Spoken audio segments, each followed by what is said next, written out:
ವೀಕ್ಷಕರೇ, ಶುಭಾ ಅವರು ತೋರಿದಂತಹ ಸಾಹಸ, ಚಿನ್ನದಂಗಡಿಗೆ ಬಂದಂತಹ ಕಳ್ಳನನ್ನ ಹಿಡಿದುಕೊಟ್ಟಂತಹ ರೀತಿ ಇದು ಈಗ ಪ್ರಶಂಸೆಗೆ ಕಾರಣ ಆಗಿರುವಂಥದ್ದು. ಅದರ ಬಗ್ಗೆ ಮಾತನಾಡ್ತಾ ಇದ್ವಿ. ಈಗ ನಮ್ಮೊಂದಿಗೆ ನಿವೃತ್ತ ಪೊಲೀಸ್ ಹಿರಿಯ ಅಧಿಕಾರಿಯಾಗಿರುವಂತಹ ನಾಗರಾಜ್ ಅವರು ದೂರವಾಣಿ ಸಂಪರ್ಕದಲ್ಲಿದ್ದಾರೆ. ಸರ್ ನಮಸ್ಕಾರ.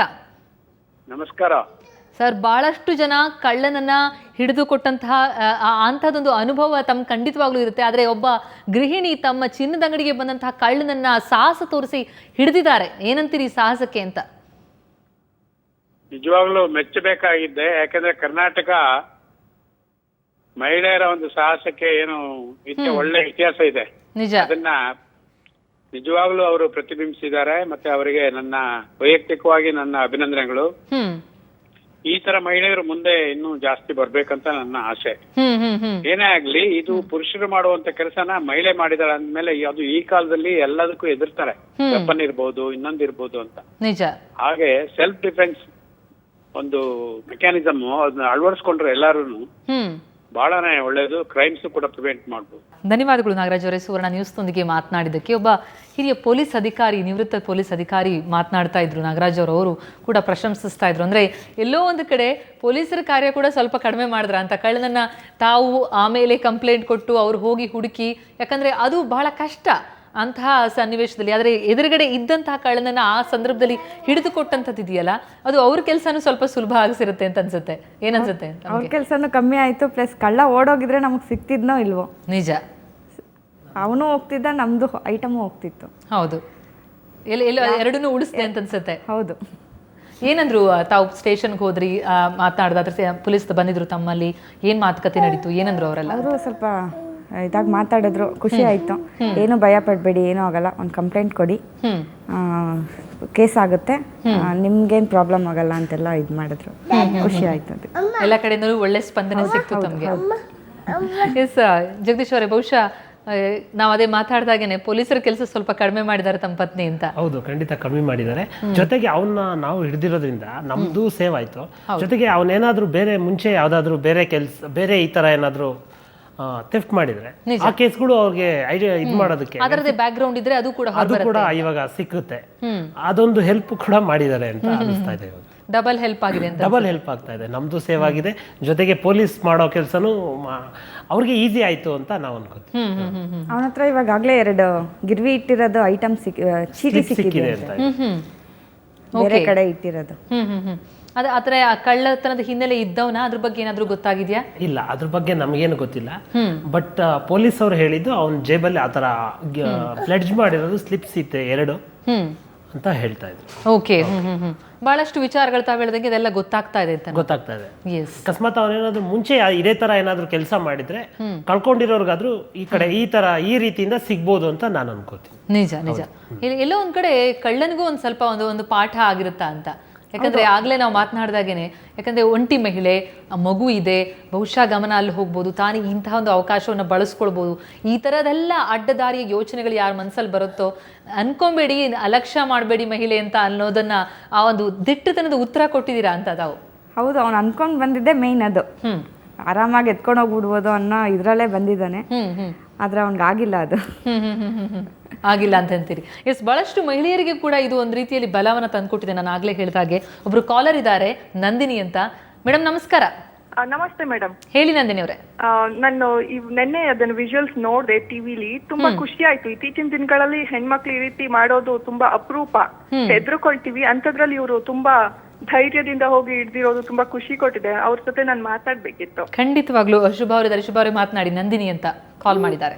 ಹಲೋ ಮೇಡಮ್, ನಮಸ್ತೆ. ಮೊದ್ಲಿಗೆ ನಿಮ್ಗೆ ತುಂಬಾ ಅಭಿನಂದನೆ ಹೇಳೋದಕ್ಕೆ ಇಷ್ಟಪಡ್ತೀನಿ. Thank you madam. ಹೇಗೆ ಇದು ಇಷ್ಟೊಂದು ಧೈರ್ಯ ಬಂದಿದ್ದು ಹೇಗೆ ಅಂತ?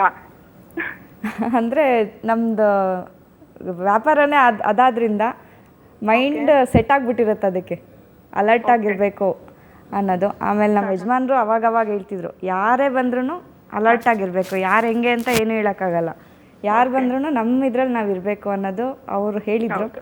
ಅದು ಮನಸ್ಸಲ್ಲಿ ಇದ್ದಿದ್ದರಿಂದ ನನಗೆ ಇನ್ನೂ ಒಂಥರ ಧೈರ್ಯ ಜಾಸ್ತಿ ಆಯ್ತು ಅಷ್ಟೇ. ಎಸ್ ನಂದಿನಿ ಅವರೇ, ಏನನ್ಸುತ್ತೆ ಅಂದ್ರೆ ಈ ತರದ ದೃಶ್ಯಗಳನ್ನ ಅಥವಾ ಕಥೆಯನ್ನ ಶುಭ ಅವರು ಮಾಡಿದಂತ ಸಾಹಸ ನೋಡಿದಾಗ ಏನ್ ಸಮಸ್ಯೆ ಬಂದ್ರೆ ನಾವು ಎದುರಿಸಬಹುದು ಅನ್ನುವಂತ ಆ ಧೈರ್ಯ ಬರುತ್ತಾ ಅಂತ? ಹೌದೌದು. ನಾವ್ ಇವಾಗ ಯಾರಾದ್ರೂ ಏನಾದ್ರೂ ನಮ್ಗೆ ತೊಂದ್ರೆ ಮಾಡ್ತಿದ್ದಾರೆ ಅಂದ್ರೆ ನಾವು ಸ್ವಲ್ಪ ಹಿಂಜರಿತೀವಿ. ಹೌದು, ಈಗ್ಲೂ ಇತ್ತೀಚಿನ ದಿನಗಳಲ್ಲಿ ಹೆಣ್ಮಕ್ಳು ಎಷ್ಟೊಂದು ಮುಂದೆ ವರ್ದಿದ್ರು ಕೂಡ ನಾವ್ ಹೆದರ್ಕೊಳ್ಳೋದು ಸಾಮಾನ್ಯವಾಗಿ ನಾವ್ ನೋಡ್ಬೋದು. ಅಂತದ್ರಲ್ಲಿ ಇವ್ರು ಈ ರೀತಿ ಓಡೋಗಿ ಟೇಸ್ ಮಾಡಿ ಹಿಡ್ದಿರೋದು ತುಂಬಾ ಖುಷಿ ಕೊಟ್ಟಿದೆ ನನ್ಗಂತೂ. ಆ ವಿಜುವಲ್ ನೋಡಿದಾಗ ಏನನ್ಸುತ್ತೆ ತಮ್ಗೆ ಆ ದೃಶ್ಯ ನೋಡಿದ ತಕ್ಷಣ? ದೃಶ್ಯ ನೋಡಿದ ತಕ್ಷಣ ನಾನು ಒಂದ್ಸಲ ಸ್ವಲ್ಪ ಗಾಬರಿ ಆಯ್ತು, ಏನಿದು ಇವ್ರು ಓಡೋಗ್ತಿದಾರಲ್ಲ ಅಂತ. ನಂಗೆ ತುಂಬಾ ಖುಷಿ ಕೊಟ್ಟಿದೆ madam. Yes, thank you Nandini ಅವರೇ ಸುವರ್ಣ ನ್ಯೂಸ್ನೊಂದಿಗೆ ಮಾತನಾಡಿದ್ದಕ್ಕೆ. ಏನನ್ಸುತ್ತೆ ಜಗದೀಶ್ ಅವರೇ, ಬಹಳಷ್ಟು ಜನ ಮಹಿಳೆಯರಿಗೂ ಕೂಡ ಇದು ಸ್ಫೂರ್ತಿ ತುಂಬುವಂಥದ್ದು ಅಂತ. ಹೌದು. ಈ ಥರ ಕೆಲಸ ಮಾಡಿರೋದ್ರಿಂದ ಎಲ್ಲ ಲೇಡೀಸ್ನು ಸ್ವಲ್ಪ ಇದಾಗ್ಬೋದು, ಒಂಥರ ಅವ್ರಿಗೂ ಒಂಥರ ಇನ್ಸ್ಪಿರೇಷನ್ ಆಗುತ್ತೆ. ನಿಜ. ನಾವು ಕೂಡ ಇನ್ಮೇಲೆ ಈ ಥರನೇ ಧೈರ್ಯ ಧೃತಿಗೆಡಬಾರ್ದು ಅಂತ ಅವ್ರು ಅನ್ಕೋಬೋದು. ತಾವು ಏನು ಸಜೆಸ್ಟ್ ಮಾಡಿ ಹೋಗ್ತಿದ್ರಾ ಎಲ್ಲಾದ್ರೂ ಹೋಗ್ಬೇಕಾದ್ರೆ? ಪ್ರತಿ ಸತಿ ಬಿ ಕೇರ್ಫುಲ್. ಯಾರನ್ನು ನಾವು ಕಳ್ಳರು ಅಂತಾನೂ ಹೇಳಕ್ಕಾಗಲ್ಲ. ಹೌದು, ಯಾರನ್ನು ಪ್ರತಿಯೊಬ್ರು ಬರ್ತಾರೆ. ಯಾರನ್ನು ನಾವು ಕಳ್ಳರು ಅಂತಾನೂ ಹೇಳಕ್ಕಾಗಲ್ಲ, ಒಳ್ಳೆಯವರು ಅಂತಾನೂ ಹೇಳಕ್ಕಾಗಲ್ಲ. ನಮ್ದೇನಿದೆ ನಾವು ವ್ಯಾಪಾರ ಮಾಡಬೇಕು, ಬಟ್ ಕೇರ್ಫುಲ್ ಆಗಿರ್ಬೇಕು. ಯಾವುದೇ ಒಂದು ಐಟಮ್ ತೋರಿಸಿ ತಕ್ಷಣ ಎತ್ತಿಟ್ಕೊಂಡ್ಬಿಡಿ ಇನ್ನೊಂದು ತೋರಿಸಿ, ಅವ್ರು ಸ್ವಲ್ಪ ನಮ್ಮನ್ನ ಕನ್ಫ್ಯೂಸ್ ಮಾಡೋದಕ್ಕೆ ತುಂಬಾನೇ ನಮ್ಮನ್ನ ಯಾಮಾರಿಸ್ತಾರೆ. ಇದು ತೋರಿಸಿ ಅದು ತೋರಿಸಿ ಅಂತೆಲ್ಲ ಇದು ಮಾಡ್ತಾರೆ. ನಾನು ಅವ್ರಿಗೆ ಹೇಳಿದ್ದೆ, ಒಂದೇ ತೋರಿಸಿ, ವ್ಯಾಪಾರ ಆಗ್ಲಿಲ್ಲ ಅಂದ್ರೂ ನಮ್ಗೇನು ಚಿಂತೆ ಇಲ್ಲ. ವ್ಯಾಪಾರ ಆದ್ರೆ ಬರೀ 500-1000 ರೂಪಾಯಿ ಲಾಭ ಸಿಗ್ಬೋದು. ಆದ್ರೆ ಐಟಮ್ ಹೋದ್ರೆ 1000 ರೂಪಾಯಿ ಹೋಗುತ್ತೆ.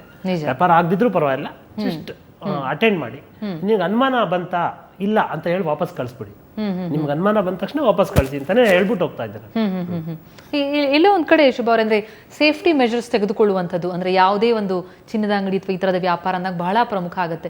ತಮ್ಮಲ್ಲಿ ಅದೆಲ್ಲವೂ ಕೂಡ CCTV ಇವೆಲ್ಲ ಇದ್ದಿದ್ದು ಕೂಡ ತಮ್ಗೆ ಎಲ್ಲೋ ಒಂದ್ ಕಡೆ ಬಲ ಇತ್ತ ಆ ಸಮಯದಲ್ಲಿ ಅದೆಲ್ಲವೂ ಕೂಡ ಗಮನಕ್ಕೆ ಬಂತ, ಅಥವಾ ಅಂತ ಇದ್ರು ಅಲಾರ್ಮ್ ಇದೆ, ಅಲಾರ್ಮ್ ಮಾಡಿದ್ರು ಕೂಡ ಬಹುಶಃ ಅದೆಲ್ಲವೂ ಕೂಡ ಏನೋ ಆಗ್ತಾ ಇದೆ ಅಂತನ್ನುವಂಥ ಸಂದೇಶ ಹೊರಗೆ ರವಾನೆ ಆಗ್ತಿತ್ತು. ಇವೆಲ್ಲ ಇದ್ದದ್ದು ತಮ್ಗೆಲ್ಲೋ ಬಲ ಕೊಡ್ತು ಅಂತ ಅನ್ಸುತ್ತಾ ತಮ್ಗೆ? ಹೌದು, CCTV ಇದ್ದಿದ್ದು ತುಂಬಾ ನಮ್ಗೆ ಹೆಲ್ಪ್ ಆಯ್ತು. ಅದಿಲ್ಲ ಅಂದಿದ್ರೆ ಅವ್ನು ಹೇಳಿದ್ನ ನಾವು ಹೂ ಅನ್ಕೊಂಡ್ಬೋದಿತ್ತು, ಜನ ನಂಬ್ತಿರ್ಲಿಲ್ಲ, ಏನೋ ಒಂದಾಗೋದು. CC ಕ್ಯಾಮ್ರಾ ನಾನು ಕಾರ್ಡ್ ಸ್ವೈಪ್ ಮಾಡಕ್ ಕೊಡ್ತಾ ಇದ್ದೆ ಅಂತ ಅವ್ನು ಹೇಳ್ತಾ ಇದ್ದಾನೆ. ಆದ್ರೆ ಅದು CC ಕ್ಯಾಮ್ರಾ ಇಲ್ಲದೆ ಇದ್ದಿದ್ರೆ ಆ ವಿಜುವಲ್ಸ್ ಯಾರಿಗೂ ಗೊತ್ತಾಗ್ತಾ ಇರಲಿಲ್ಲ. ಸೊ ಅವನು ಬಚಾವ್ ಆಗೋ ಚಾನ್ಸಸ್ ಇತ್ತು.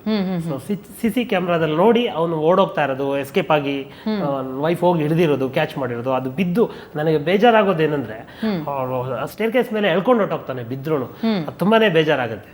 ಆ ಒಂದು ಫುಟೇಜ್ ಇದ್ದದಿಂದ ಅವನು ಇದೇ ಕೆಲಸ ಪರ್ಪಸ್ಫುಲಿ ಮಾಡಿದಾನೆ ಅಂತ ತಾನು ಬಚಾವಕ್ಕೆ ಎಷ್ಟು ಕ್ರೂರಾರು ಆಗ್ಲಿಕ್ಕೆ ರೆಡಿ ಇರ್ತಾರೆ ಅಂತ. ನಾನು ಇವಾಗ ನೋಡ್ತಿದ್ದೀನಿ, ಅಲ್ಲಿ ಕೆಳಗಡೆ ಎಲ್ಲ ಎಳ್ದಾಡ್ಬಿಟ್ಟಿದ್ದಾನೆ ನನ್ನ. ಇವಾಗ ನೋಡ್ತಿದ್ದೀನಿ ನಾನು, ಭಯ ಆಗತ್ತಾ ನೋಡಿದಾಗ? ಅದಕ್ಕೆ ನನಗೆ ಕಾಲೆಲ್ಲ ಏಟಾಗಿರೋದು. ನನ್ಗೆ ಹೆಂಗೆ ಅಂತ ಗೊತ್ತಾಗಿರ್ಲಿಲ್ಲ. ಈಗ ನೋಡಿದಾಗ ಅಲ್ಲಿ ಕೆಳಗೆಲ್ಲ ಎಳ್ದಾಡ್ಬಿಟ್ಟಿದ್ದಾನೆ. ಪ್ರತಿ ಬಾರಿ ಆ ದೃಶ್ಯಗಳನ್ನ ನೋಡಿದಾಗ್ಲೂ ಕೂಡ ತಮ್ಗೆ ಹಿಂಗೆ ಒಂದ್ ರೀತಿಯಲ್ಲಿ ಹೀಗ್ ಮಾಡ್ದ ಅಂತ ಆ ಗಾಬರಿ ಹುಟ್ಸುತ್ತಾ, ಅಥವಾ ನಿಮ್ಗೆ ಶಾಕ್ ಆಗುತ್ತಾ ಅಂತ? ಹೌದು, ತುಂಬಾ ಶಾಕ್ ಆಗುತ್ತೆ.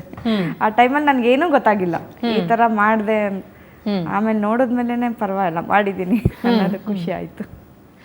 ಮಗು ಬೇರೆ ಇತ್ತು ಆ ಸಮಯದಲ್ಲಿ, ಎಲ್ಲವನ್ನೂ ಕೂಡ ಎದುರಿಸಿದ್ರಿ ಧೈರ್ಯವಾಗಿ. ಏನಂತೀರಿ ಸಮಾಜಕ್ಕೆ ಅಥವಾ ಮಹಿಳೆಯರಿಗೆ ಈ ಸಂದರ್ಭದಲ್ಲಿ ಅಂತ? ಏನೇ ಆದ್ರೂ ಧೈರ್ಯ ಇರಬೇಕು, ಮಾಡ್ತೀನಿ ಅನ್ನೋ ಛಲ ಇರಬೇಕು. ಅದಿದ್ರೆ ಏನ್ ಬೇಕಾದ್ರೂ ಮಾಡ್ಬೋದು ಹೆಣ್ಮಕ್ಳು. ಅಯ್ಯೋ ಹಿಂಗಾಗೋಯ್ತಲ್ಲ ಅನ್ನೋದು ಮನ್ಸಿಗೆ ಬರ್ಲೇಬಾರ್ದು. ಅದು ಏನಾದ್ರೂ ಸರಿ ಮಾಡ್ತೀನಿ, ನನ್ನ ಕೈಲಿ ಆಗುತ್ತೆ ಅನ್ನೋದು ಮನ್ಸಿಗೆ ಬಂದ್ರೆ ಏನ್ ಬೇಕಾದ್ರೂ ಮಾಡ್ಲಿಕ್ಕೆ ಸಾಧ್ಯ ಅಂತ ಹೇಳ್ತೀರಿ. ಜಗದೀಶ್ ಅವರ ಇನ್ನಷ್ಟು ಸೇಫ್ಟಿ ಮೆಜರ್ಸ್ ತಗೋಬೇಕು ಅಂತ ಅನಿಸ್ತಿದ್ಯಾ? ಎಲ್ಲೋ ಒಂದು ಕಡೆ ಹೆಮ್ಮೆಯ ಜೊತೆಗೆ ಗಾಬರಿ ಹುಟ್ಟಿಸೋದು ಕೂಡ, ಅಂದ್ರೆ ಯಾರು ಯಾವ ಸಂದರ್ಭದಲ್ಲಿ ಯಾವ ರೂಪದಲ್ಲಿ ಹೇಗೆ ಬರ್ತಾರೆ ಅನ್ನೋದು ಗೊತ್ತಾಗಲ್ಲ ಅನ್ನೋದು. ಹೌದು ಮೇಡಮ್, ನಾವು ಈಗ ಅನ್ಸುತ್ತೆ ಇನ್ನ ಯಾವತ್ತು ಒಬ್ಬರನ್ನೇ ಬಿಡಬಾರ್ದು, ಒಬ್ರು ಸೆಕ್ಯೂರಿಟಿ ಇರಬೇಕು, ಇಲ್ಲ ಅಂದ್ರೆ ನಾವು ಇರಲೇಬೇಕು. ಕೆಲಸ ಇವತ್ತಿಲ್ಲ ಅಂದ್ರೆ ನಾಳೆ ಮಾಡ್ಕೊಂಡ್ರೆ ಆಗುತ್ತೆ, ಬಟ್ ನಾವು ಸೆಕ್ಯೂರ್ ಆಗಿರ್ಬೇಕು. ಜೊತೆಗೆ ಹೆಂಡತಿ, ಅದರಿಂದ ಬಹಳ ಮುಖ್ಯ ಆಗುತ್ತೆ. ದುಡ್ಡು ಹೋದ್ರೆ ಅದಕ್ಕೆ ಯಾವಾಗ ಬೇಕಾದ್ರೂ ಸಂಪಾದನೆ ಮಾಡ್ಬೋದು. ಸೊ ಅದರಿಂದ ನಾನು ಅದನ್ನ ಸ್ವಲ್ಪ ಇನ್ಮೇಲೆ ತುಂಬಾ ಅಲರ್ಟ್ ಆಗ್ಬೇಕು. ಅಂದ್ರೆ ತಾವು ಏನೇನು ಸೇಫ್ಟಿ ಮೆಜರ್ಸ್ ತೆಗೆದುಕೊಂಡಿದ್ದೀರಿ ತಮ್ಮ ಅಂಗಡಿಯಲ್ಲಿ ಅಂತ? ಇದೆ, ಅಲಾರಾಮ್, ಸೇಫ್ಟಿ ಅಲಾರಾಮ್ ಇದೆ, CC ಕ್ಯಾಮ್ರಾ ಇದೆ, ಒಬ್ಬ ಹೆಲ್ಪರ್ ಕೂಡ ಇದ್ದ. ಈಗ ರೀಸೆಂಟ್ಲಿ ಅವನು ಬರ್ತಾ ಇಲ್ಲ. ಬಹುಶಃ ಅಂದ್ರೆ ಜನ ಇದ್ದಷ್ಟು ಅವರು ಅಂತಹ ಕಾರ್ಯಗಳು ಮಾಡೋದಕ್ಕೆ ಗಾಬರಿ ಆಗ್ತಾರೆ, ಅವ್ರಿಗೆ ಸ್ವಲ್ಪ ಭಯ ಇರುತ್ತೆ. ಅಥವಾ ನಾವು ಹೋಗದೆ ಇದ್ರು ಅಟ್ಲೀಸ್ಟ್ ಅವ್ರನ್ನಾದ್ರೂ ಕಳಿಸಿ ಇಡಿಸ್ಬೋದು. ನಿಜ, ನಾವು ಒಬ್ಬರೇ ಇದ್ದಾಗ ಅಕಸ್ಮಾತ್ ಅವ್ರೇನಾದ್ರೂ ಮ್ಯಾನ್ ಹ್ಯಾಂಡ್ಲಿಂಗ್ ಮಾಡೋಕ್ ಬಂದ್ರೆ ಕಷ್ಟ ಆಗತ್ತೆ. ನಿಜ, ಅದರಿಂದ ಅಟ್ಲೀಸ್ಟ್ ಇರ್ಬೇಕು. ಇನ್ಮೇಲೆ ಏನೋ ವೆಪನ್ಗಳಿದ್ದಂತೂ ತುಂಬಾನೇ ಕಷ್ಟ, ಏನು ಮಾಡಕ್ ಆಗ್ತಾ ಇರಲಿಲ್ಲ. ಮೇ ಬಿ ಗಾಡ್ಸ್ ಗ್ರೇಸ್ ಅನ್ಸುತ್ತೆ, ನಮ್ಗೆ ಅದು ಏನು ಅನ್ಸಿಲ್ಲ. ದೇವರು ನಮ್ ಕಡೆ ಇದ್ದಾನೆ ಅನ್ಸುತ್ತೆ. ನಿಜ ನಿಜ, ಅಂದ್ರೆ ಧೈರ್ಯ ತೋರಿದ್ದಕ್ಕೆ ಫಲ ಸಿಕ್ಕಿದೆ ಅಂತ ಅನ್ನೋದು. ಖಂಡಿತ ಎಸ್, ಬಹುಶಃ ಅದೇ ಅಸ್ತ್ರಗಳಿರಲಿಲ್ಲ, ಯಾವುದೂ ಇರಲಿಲ್ಲ, ತಾವು ಒಬ್ಬರೇ ಇದ್ರಿ, ಅದೆಲ್ಲದರ ಜೊತೆಗೆ ತಮ್ಮ ಧೈರ್ಯ, ಆ ಧೈರ್ಯನೇ ಬಹಳ ದೊಡ್ಡ ವೆಪನ್ ಆಯಿತು ಅಂತ ಅನ್ಸುತ್ತಾ ಈ ಕಾರ್ಯದಲ್ಲಿ ಅಂತ? ಹೌದು, ನಾನು ಅಲ್ಲಿ ಹಿಂಗೆ ಅಯ್ಯೋ ಎತ್ಕೊಂಡು ಹೋಗ್ತಿದ್ದಾನೆ ಅನ್ನೋ ಅಲ್ಲೇ ಕಿರ್ಚ್ಕೊಂಡು ಅಲ್ಲೇ ಕೂತ್ಬಿಟ್ಟಿದ್ರೆ ಏನೂ ಆಗ್ತಿರ್ಲಿಲ್ಲ. ಮಹಿಳೆಯರಿಗೆ ಯಾವುದೋ ಸಂದೇಶ ಹೋಗ್ತಾನೂ ಇರಲಿಲ್ಲ, ಈ ಥರನೂ ಮಾಡ್ಬೋದು ಧೈರ್ಯ ಇದ್ರೆ ಅನ್ನೋದು. ಧೈರ್ಯ ಇದ್ರೆ ಏನೇನು ಬೇಕಾದರೂ ಎದುರಿಸಬಹುದು ಅಂತ ಮಾಡ್ಬೋದು. ಹೌದು, ಎಸ್, ನನಗೆ ಇನ್ನೂ ಧೈರ್ಯ ಜಾಸ್ತಿ ಆಯಿತು. ಜಾಸ್ತಿ ಆಗಿದೆ ಈಗ. ಇನ್ನು ಎಂತಹದೇ ಸಿಚುವೇಶನ್ ಬಂದರೂ ಎದುರಿಸ್ತೀನಿ ಅಂತೀರಿ. ಹೌದು ಹೌದು. ಪ್ರಮೀಳಾ ನಿಸರ್ಗಿ ಅವರು ಹೇಳ್ತಾ ಇದ್ರು, ಯಾಕಂದ್ರೆ ಬ್ರೇವರಿ ಅವಾರ್ಡ್, ಶೌರ್ಯ ಪ್ರಶಸ್ತಿಯನ್ನು ಕೊಡಬೇಕಾಗತ್ತೆ ಇಂತಹ ಕಾರ್ಯಗಳನ್ನ ಮಾಡಿದಾಗ ಅಂತ. ಅಂದ್ರೆ ಪ್ರಶಂಸೆ ಅಂತ ಅನ್ನೋದು ಖುಷಿಯ ಜೊತೆಗೆ ಅಂತಹ ಕಾರ್ಯಗಳನ್ನ ಗುರುತಿಸಿ ಗೌರವಿಸಿದಾಗ ಬೇರೆಯವರಿಗೆ ಎಸ್ ನಾನು ಮಾಡಬಲ್ಲೆ ಅನ್ನುವಂಥ ಸಂದೇಶ ರವಾನೆ ಆಗುತ್ತೆ. ಅಂದರೆ ಒಂದು ಕಾರ್ಯ, ಒಂದು ಹೆಜ್ಜೆ, ಒಂದು ಧೈರ್ಯ ಸಮಾಜಕ್ಕೆ ಎಷ್ಟು ದೊಡ್ಡ ಸಂದೇಶ ಹೋಗ್ಬೋದು ಅಂತ ಅನ್ಸುತ್ತಾ ತಮಗೆ?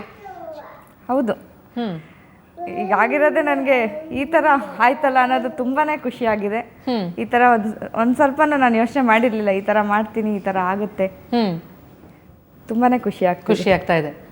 ಡಿಫೆನ್ಸಿವ್ ಆಕ್ಟ್ ಆ ಥರದ್ದು ಏನಾದರೂ ಕಲಿಬೇಕು, ಟೆಕ್ನಿಕ್ಸ್ಗಳನ್ನ ಕಲ್ತಿರ್ಬೇಕು, ಆ ಥರದ ಏನಾದರೂ ಆಸೆ ಇದೆಯಾ? ನಾನು ಸ್ವಲ್ಪ ಯೂಟ್ಯೂಬಲ್ಲೆಲ್ಲ ತೋರಿಸ್ತಿದ್ರು ನಮ್ಮ ಯಜಮಾನ್ರು, ಯಾವ್ಯಾವ ಥರ ಮಾಡ್ತಾರೆ ಅನ್ನೋ ಕಳ್ತನ ಅಥವಾ ಯಾಮಾರ್ಸೋದು ಯಾವ ಥರ, ಅದನ್ನೆಲ್ಲಾನು ನಮ್ಗೆ ತೋರಿಸಿದ್ರು.